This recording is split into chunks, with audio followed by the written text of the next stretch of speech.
빌립보서가 옥중서신이라는 별명이 있습니다. 그것은 이 성경을 기록한 장소가 바울이 로마에서 붙들려 가지고 옥살이를 하던 중에 썼기 때문이지요. 물론 감옥이라고 해서 우리처럼 쇠창살이 가로막혀 있는 그런 감옥이 아니고 아마 우리 조선 시대에 임금님 눈 밖에 나가지고 귀양살이 하는 유배된 사람을 생각하면 아마 쉬울 듯합니다. 그래서 어느 정도는 자유가 있고 주변에 사람들이 와서 가르침도 받을 수 있고 또 이렇게 그 시골 또는 섬 이런 데 유배를 당하면 가서 주변에 있는 사람들하고 잔소리도 좀 할 수 있고 그런 정도는 됐습니다. 그러나 어쨌든 큰 흐름에서 보면 여전히 붙들려 있고 자기 마음대로 뭔가를 할 수 있는 그런 처지는 아니었습니다. 그냥 제한적이지만 어느 정도는 활동할 수 있었구나 그 정도예요. 그런 속에서 뚜렷하게 뭔가를 마음 놓고 할 수 없는 그런 사도들을 위해서 이제 빌립보 교회 성도들이 후원을 많이 했지요. 그래서 이제 이 빌립보 교회를 향해서 바울이 고마운 마음을 담아 가지고 간곡하게 권면하는 내용이 이 빌립보서라고 하는 성경입니다. 그 중에 이제 오늘 읽은 부분에서는 그 빌립보 교인들이 이왕에 성실하게 신앙생활을 하고 사도를 후원하면서 믿음의 길을 걸어가고 있는 바 그들의 신앙성에서 이런저런 잡음이 들려오게 되는데 그게 뭐냐면 원망도 하고 시비도 하고 이런 일들이 이제 바울에게까지 들려져서 되도록이면 믿음을 가지고 사는 마당에서 원망과 시비가 없이 모든 일을 했으면 좋겠습니다. 이런 권면을 하게 된 겁니다. 그러니까 우리처럼 세상적으로 잘 사네 못 사네 그런 원망이 아니라 이 빌립보 교회 성도들이 후원을 하면서 딴에는 하나님이 살아계시면 이런 거지요. 하나님이 살아계시면 왜 하나님의 사람을 저렇게 가두어가지고 자유도 없게 만들고 괴롭힘을 받게 만들 수가 있을까? 이런 정도지요. 당연하잖아요. 우리가 선한 마음을 가지고 하나님의 일을 해나가는데 이게 자꾸 좀 인간적으로 볼 때 좀 꼬이거든요. 그러면 하나님 앞에 좀 못마땅한 불평이나 원망을 가지는 마음들이 있어요. 근데 오늘 바울은 그런 못마땅한 마음조차 품지 마시오 그 말입니다. 바울이 고난을 받는다고 해서 그 고난이 전혀 악이요 해가 되는 것만은 아닙니다.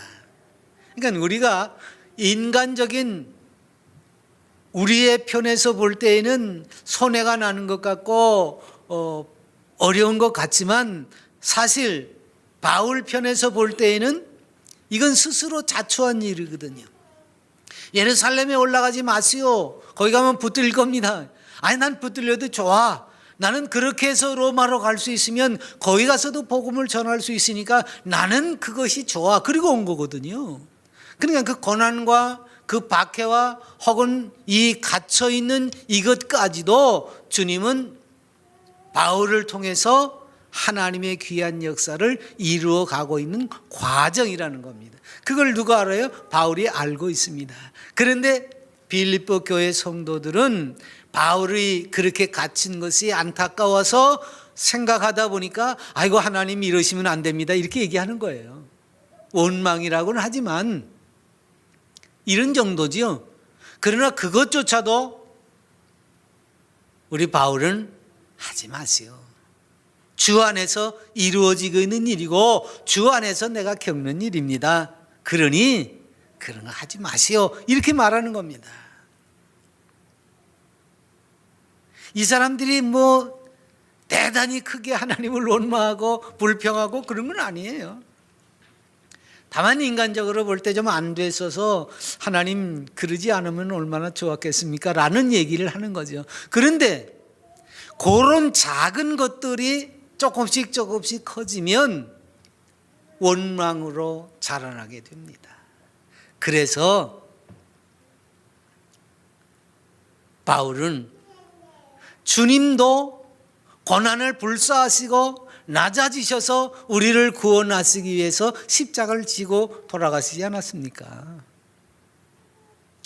하나님이신 그분조차도 이렇게 낮아지셔서 우리의 구원을 위해서 희생하셨는데, 그런 고난을 받으셨는데,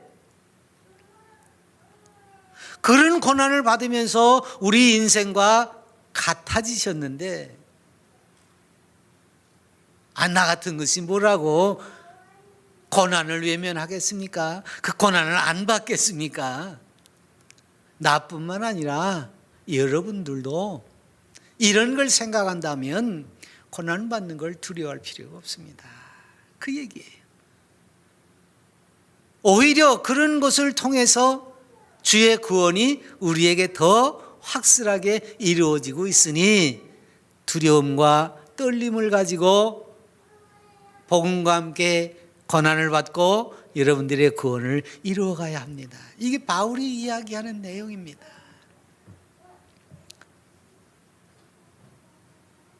뭐 빌립보 교회만 원망이 있었던 것은 아닙니다.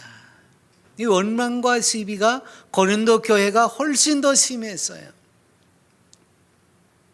그들 가운데 어떤 사람들이 원망하다가 멸망시키는 자에게 멸망하였나니 너희는 그들과 같이 원망하지 말라. 그러니까 옛날에 원망하다가 멸망한 것들을 상기시키면서 너희들은 원망하지 말라. 그들에게 일어난 이런 일은 본보기가 되고 또한 말세를 만난 우리를 깨우치기 위하여 기록하였느니라. 왜 성경에 특히 구약에 원망하다가 불평하다가 투정 부리다가 멸망한 사람들의 이야기가 기록되어져 있습니까? 그것이 본보기가 되고 거울이 돼서 후대 사람들이 그걸 읽고 우리는 그렇게 하면 안 되겠구나 깨달아서 하나님을 잘 따라오도록 하려는 것입니다 하는 얘기예요.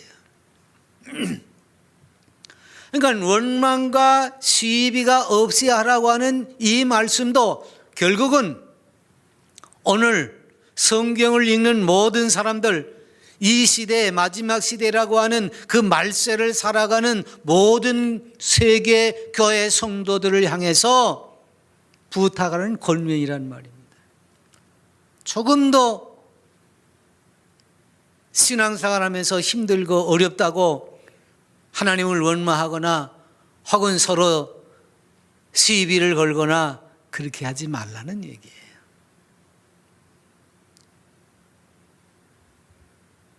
극단적인 사람들이 막 나가가지고 오늘 새벽에 유튜브를 잠깐 보니까 무슨 아주 대단한 젊은 목회자가 하나 나타났다고 그러면서 들어보니까 빨갱이 물러가라 그러면서 하는 8.15 기념 행사를 치르면서 막 빨갱이 물러가라면서 대통령도 빨갱이고 누구도 빨갱이. 물론 그 속에 틀리지 않은 내용들도 있겠습니다만은, 그러나 적어도 그리스도인이라면 물론 사상이 잘못된 걸 배척할 수 있습니다. 그러나 그렇게 대놓고 손가락질하면서 덤벼들기보다는 무릎 꿇고 기도하는 거죠. 왜? 적어도 백성들의 손으로 뽑은 대통령 아닙니까? 그러니까 무릎 꿇고 기도해야 돼요. 그가 혹 잘못된 길을 가고 있어도, 근데 거기다 대고 막 삿대질을 하고 이름을 막 불러대고, 그래서 제가 보다가 그냥 끄고 말았어요. 이게 능사가 아니라는 거죠. 그래가지고 서로 다툴 일을 만드는 것이 아니라 우리는 하나님 앞에 무릎 꿇는 것이 우선입니다. 그래서 원망과 시비 없애야 하는 거예요. 틀린 걸 몰라서가 아닙니다. 잘못된 걸 몰라서가 아닙니다. 그 모든 것의 배후에는 하나님이 계시다고 하는 것을 우리는 믿지 않습니까? 그러니까 무릎 꿇고 기도하는 겁니다. 여기 원망과 시비라고 그러는데, 원망이란 말은 뭐냐면 이루어지지 않는 희망으로 투덜거린다. 그러니까 내가 바라는 바가 있는데 그 바라는 바가 안 돼서 그래서 툴툴거리는 거예요. 뭐 누구를 대상으로 해서 원망하기도 하지만 그냥 저 혼자 툴툴거리는 거야. 믿음이 좋고 진리편에 선 일꾼이 세워졌으면 좋았겠는데 나는 그런 일꾼을 바랐는데 그런 일꾼이 안 됐다고 툴툴거리는 거면, 그러지 말라는 거예요. 내 뜻대로 내 마음대로 안 됐다고 해서 투덜거리는 것이 아니라 그렇게 되지 않은 이 현실을 붙들고 하나님 앞에 기도하라는 겁니다. 또 불평한다, 정당한 요구를 하고 생각되는 것이 충족되지 않았다, 그런 내용이거든요. 그러니까 우리가 보통 살면서 내 마음대로 세상 일이 되어지지 않잖아요. 작은 거나 큰 거나 내 뜻대로 되는 것이 거의 없어요. 그래서 우리는 원망이 많고 불평이 많아요. 사실은 부정적인 생각을 많이 하고 삽니다. 그런데 오늘 그리스도인들에게 성경은 그렇게 하지 마시오 하고 권면하는 겁니다. 왜냐하면 그렇게 하다가 결국은 하나님께까지 화살이 돌려지거든요. 그래서 망한 사람들이 구약에 있습니다. 출애굽의 여정 속에서 일어나던 일을 예로 들면, 그 출애굽에서 하나님이 애굽에서 노예 생활을 하던 데서 건져냈습니다. 그들이 고난받는 속에서 울부짖는 소리를 하나님이 들으셨습니다. 종살이하면서 자유도 없고 대우도 못 받고 차마 눈뜨고 볼 수 없는 고역을 당하고 있는데 그 아우성 소리를 하나님이 들으셨습니다. 그리고는 불쌍히 여겨서 구원하신 거예요. 그 사람들이 무슨 구원받을 만한 어떤 보이지 않는 선한 것이 있어서? 아닙니다. 구원받을 만한 무슨 자격이 돼서? 아니에요. 그냥 순전히 하나님의 자의로, 하나님의 인내하심으로, 하나님의 긍휼하심으로 그들을 구원하신 거예요. 근데 우리 속담에도 그런 말이 있지요. 물에 빠진 놈 건져주니까 보따리 내놓으란다고. 이게 주들이 그렇게 아우성을 쳐서 하나님이 불쌍히 해가지고 구원을 하셨습니다. 구원하셨을 뿐만 아니라 가나안 땅을 약속하시고 거기에 정착할 수 있도록 인도하신 거죠. 거기 가는 동안 불기둥으로 구름기둥으로 해를 입지 않도록 지켜주셨습니다.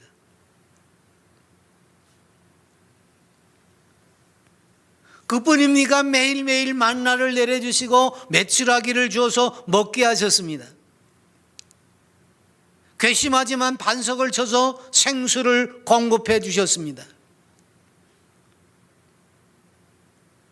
나중에 광야 생활을 마치면서 그들이 돌아보니까 굶은 적이 한 번도 없었습니다.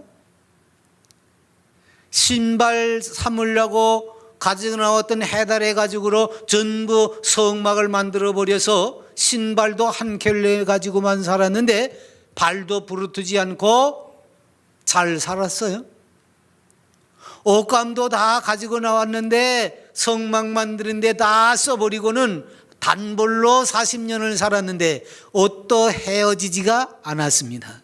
40년 광야 생활을 마치면서 자기네들이 돌아보니까 굶지도 않았네, 샌달이 해지지도 않았네, 옷도 낡아지지 않았네, 이거예요. 돌아보니까 그렇게 됐습니다. 그거이 다 뭡니까? 하나님께서 그들을 아주 각별한 은혜 속에서 보호하시고 인도하셨다는 사실입니다. 그런데 그런 하나님을 원망하고 투정을 부린 사람들이 있잖아요, 중간에.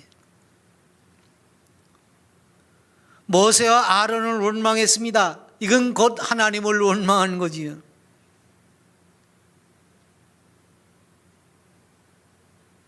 그래서 하나님께서 전염병을 보내셔가지고 14,700명이 죽은 일이 있습니다. 원망하다. 하나님이 이렇게 각별한 은혜로, 각별한 사랑으로 철저하게 보호하시면서 인도하시는에도 불구하고 원망하다가, 그것뿐입니까? 아까 반석에서 물 냈다고 그랬죠? 그 반석에서 물을 뗄 때도 얼마나 원망을 합니까? 메추라기 내리고 만나를 내릴 때도 얼마나 원망했습니까? 그런데도 하나님이요, 먹을 거 주시고 마실 물 주시고 그런 겁니다.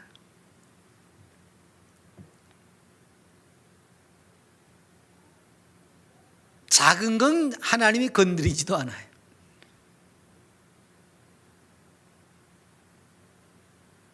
근데 그것이 자꾸 발전해가지고 14,700명이 죽을 만한 일이 벌어졌다는 거지요. 그러니까 작은 것부터 시작하면 안 됩니다. 또 10이란 말 우리가 잘 알다시피 따진다는 거잖아요. 왜 따집니까? 의심하니까 따지지요. 따지다 보니까 말이 커질 수밖에 없잖아요.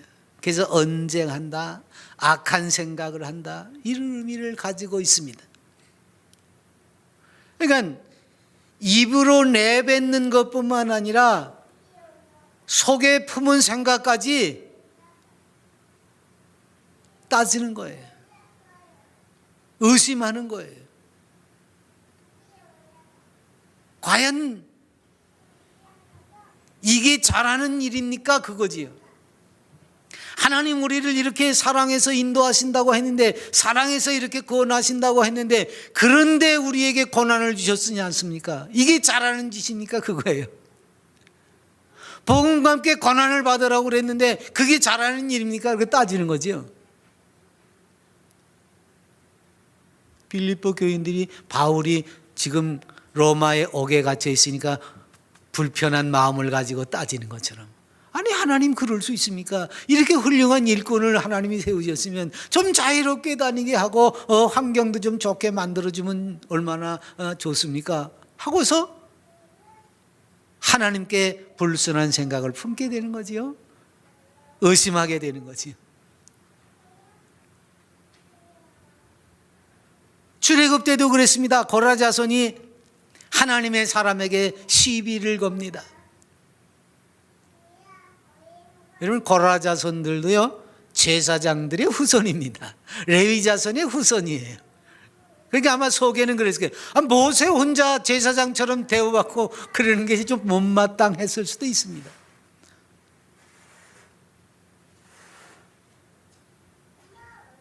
근데 그 고라 자손들이 하나님의 사람 모세하고 시비를 벌였습니다. 의심했습니다. 모세를 따졌습니다. 악한 생각을 품었습니다. 그래서 하나님이 고라와 그 가족들, 그가 가지고 있는 모든 재물들을 땅이 입을 벌려서 몽창 삼켜버리게 하고 말았습니다.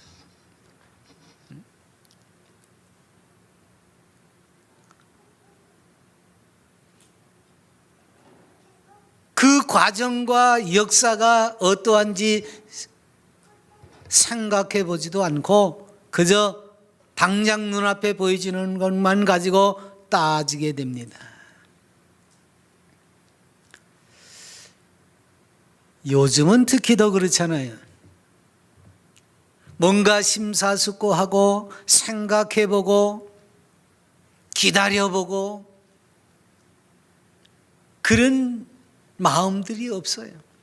인내심이 없어요, 현대인들이. 그래서 쭉 하면 시비가 벌어지는 거예요. 조금 기다리면 될 일을 가지고 기다리지 못하니까 시비가 붙어요.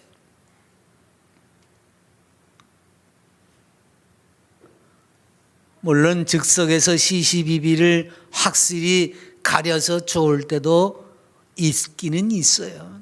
그러나 대개 기다리다 보면 오히려 좋지 않게 생각했던 일들이 좋은 결과로 만들어질 때가 참 많이 있습니다. 그래서 그때 내가 참기를 잘했다. 이게 보통 사람들이 살면서 느껴지는 바들입니다. 어른은 그런 거예요. 어른의 위치라는 것이 아무 때나 나서가지고 시시비비를 가리려는 사람은 어른이 아닙니다.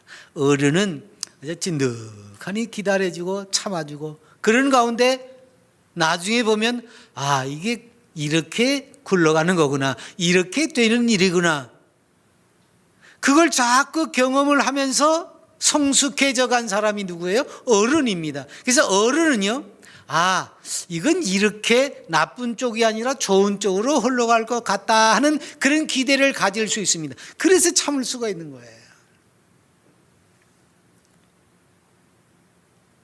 이게 황희정성 얘기를 썼습니다. 종놈이가 둘이서 시시비비를 가린다고 정성 앞에 와가지고 대감님 이걸 좀 가려주십시오. 갑이 이야기합니다.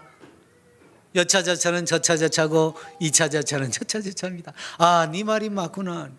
을이 이야기합니다. 저차저차는 여차저차고 이차저차는 저차저차입니다. 네 말도 맞구나. 곁에 있던 아들이 아버님 이놈도 옳다 저놈도 옳다 그러면 그거 어떡하란 말입니까? 그래 네 말도 맞구나. 그 안방에서 그걸 듣던 안방 마님이 대감 그래 다 옳다 그러면 도대체 누가 옳은 겁니까? 뭐가 옳은 겁니까? 당신 말도 맞구려. 그래서 모두가 다 허허 웃어 버렸다는 이야기가 있습니다.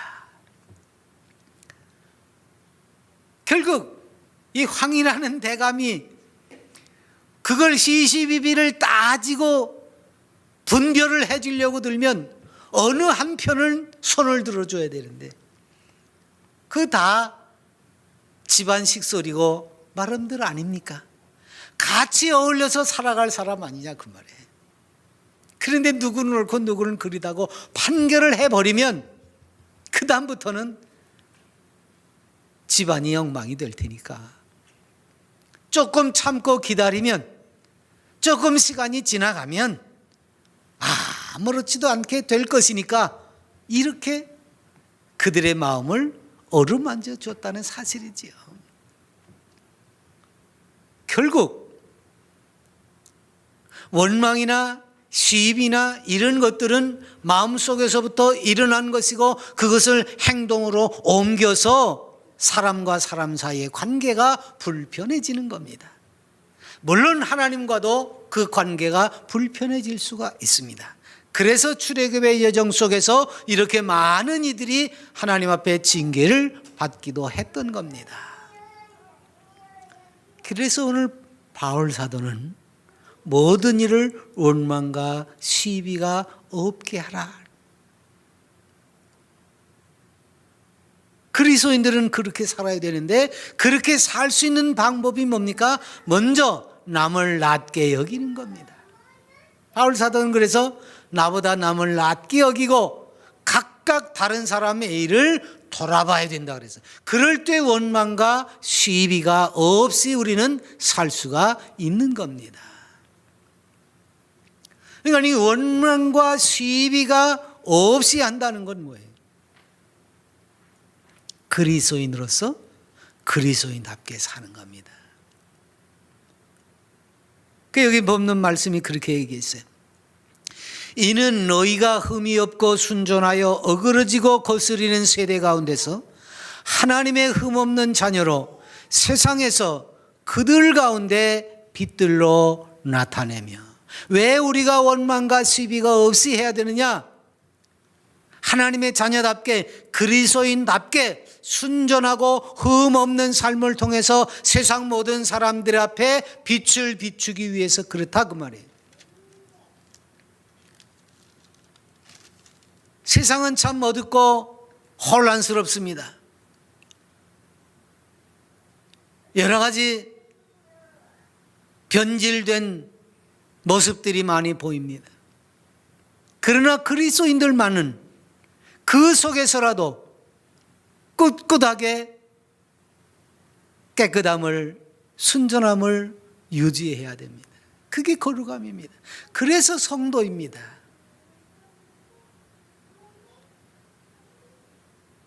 그래서 성도가 세상에 빛이 되는 삶을 살라고 말씀하셨습니다. 하나님의 자녀가 세상에 빛이 된 삶을 살아야 된다고 그랬습니다. 너희 빛이 사람 앞에 비치게 하여 그들로 너희 착한 행실을 보고 하늘에 계신 너희 아버지께 영광을 돌리게 하라. 그러니까 빛된 생활을 해야 되는데, 그래야 하나님 아버지에게 영광이 돌아가는데, 그 빛된 생활을 하려면 거룩하고 흠이 없고 순전해야 되는데, 그것이 원망과 시비 없는 삶을 통해서 나타날 수 있다 그 말이에요.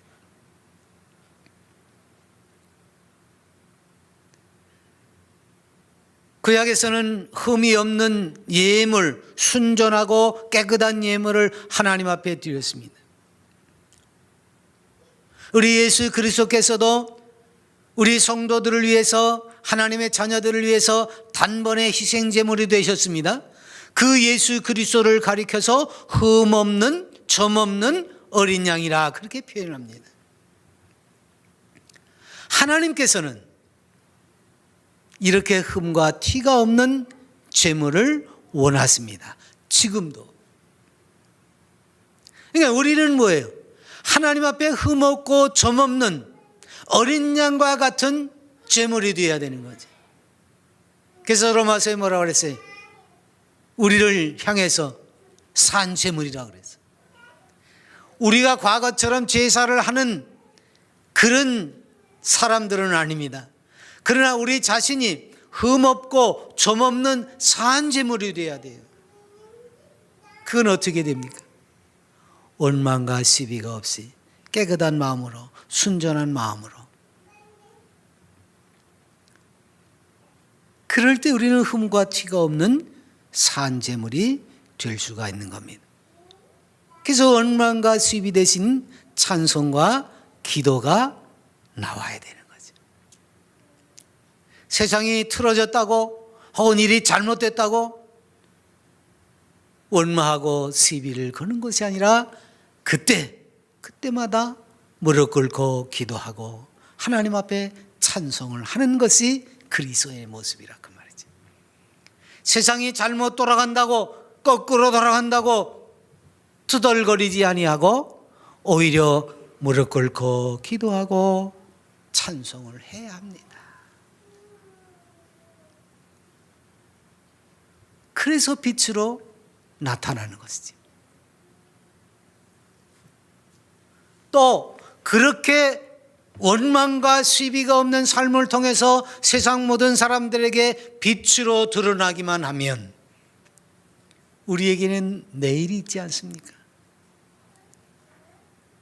주께서 다시 오셔서 우리를 그 영원한 나라로 이끌어 가시는 그날이 우리에게 다가오고 있습니다.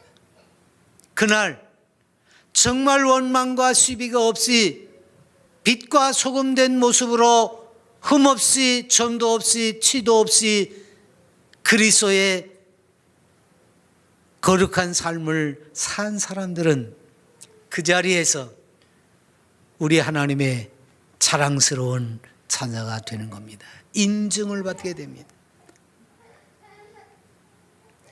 그래서 그때에 받는 여러 가지 관이, 면류관이 있어요. 생명의 면류관, 의의 면류관, 금면류관, 영광의 면류관, 이렇게 이름은 다 달라요. 그런데 그 면류관이 뭡니까?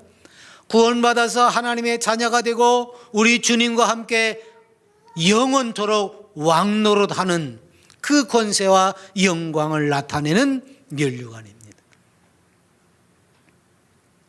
그래서 모든 그리스도인들이 점도 없이 흠도 없이 순전하게 빛을 드러내면서 살고, 그래서 원망과 시비가 없이 살게 되면 이 아름다운 면류관을 그곳에서 저마다 쓰게 됩니다. 물론 예외가 있습니다. 그날에 부끄러운 구원을 받을 만한 사람들도 있기도 합니다. 자녀들아 이제 그의 안에 거하라. 이는 주께서 나타내신 바 되면 그가 강림하실 때에 우리로 담대함을 얻어 그 앞에서 부끄럽지 않게 하려 함이라. 우리가 부끄럽지 않게 되는 것뿐만 아니라 어떤 이들은 그 반대가 있다는 거지요. 부끄러운 구원도 있습니다. 불 가운데서 겨우 구원받는 사람도 있는 거예요. 아쉽게도 이런 구원은 그야말로 모든 것이 온전한 하늘나라에 들어가서도 우리를 부끄럽게 할지도 모른다는 거죠. 완벽한 그곳에서도 이런 부끄러운 구원이 있을 수 있다면 얼마나 부끄럽겠습니까? 그래서 우리는 이 부끄러운 구원이 되지 않기 위해서라도 두렵고 떨림으로 그 구원을 이루기 위해서 몸부림을 치되 주의 말씀, 생명의 말씀을 밝히 알고 그 말씀을 따라서 끝까지 순복할 수 있는 믿음의 용사가 되어야 됩니다. 여기 생명의 말씀을 밝힌다는 표현을 했는데 그 밝힌다는 말은 뭐예요? 그 말씀을 높이 받든다는 뜻입니다. 그 말씀. 여러분, 누구의 말을 더 잘 들어야 합니까? 집에서도요, 여러분, 서열이 있어요. 저 꼬맹이도요, 서열이 있습니다. 헬레비가 뭘 좀 얘기하면요, 씩 웃고 안 해요. 근데 헬미가 뭐 하라고, 에미가 하라고 그러면 또 잘해요. 그건 뭐예요? 서열이 있는 거예요. 여기 밝히라고 하는 표현은 그런 거예요. 하나님의 말씀을 가장 우선시 한다는 겁니다. 그러면 서열로는 1번. 하나님의 말씀이 가장 우선하는 걸 얘기해요. 우리가 살아가면서 하나님의 말씀을 가장 앞에 둬야 된다. 그 말씀을 부끄러워하지도 말고 믿음 생활을 부끄러워하지도 말고 주님과 그리스도 중심으로 그 말씀만 최상으로 여기는 삶.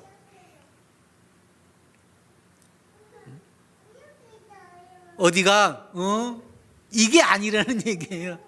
어디가 교회 간다 당당하게 말할 수 있어야 되는 거지.